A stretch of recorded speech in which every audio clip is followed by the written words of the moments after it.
Bom, o depoimento investigativo do TCC eu escolhi foi do módulo 1, em que nós tínhamos que fazer um plano de aula, né? Neste plano de aula a gente teria que fazer uso de algum recurso audiovisual.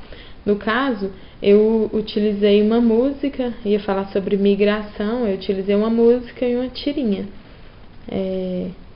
Mas a minha parte crítica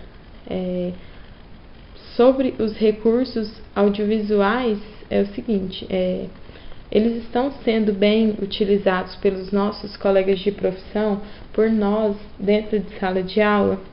Como eu posso formar um cidadão crítico apenas passando um filme ou então um vídeo aos alunos para passar o tempo?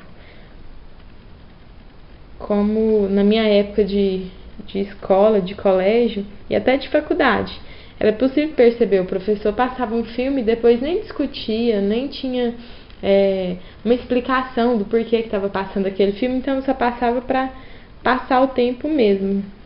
Não fazia o planejamento, então tacava o filme nos alunos, né? E neste caso, o texto da professora Fernanda Cunha, o texto Como Realizar Performances Culturais Arte Educativas sem Desígnio Pedagógico Crítico.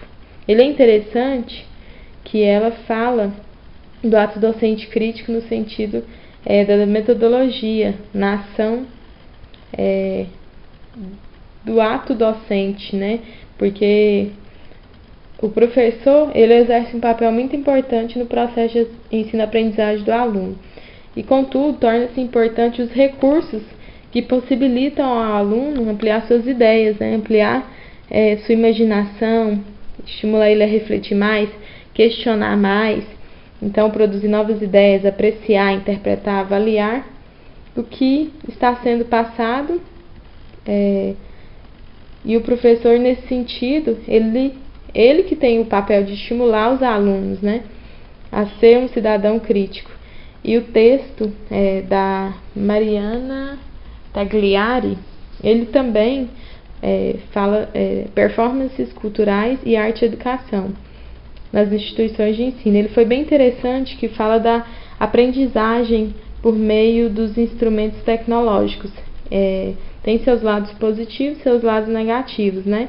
E ela também fala, nesse sentido, que a realidade, a vivência do aluno, ela não deve ser ignorada, porque o professor deve estar atento ao que ele quer transmitir ao aluno, porque ao invés dele transmitir o conhecimento, ele vai perder tempo em coisas que não surtirá efeito na formação deste aluno. Então eu achei muito satisfatório o planejamento do professor antecipadamente.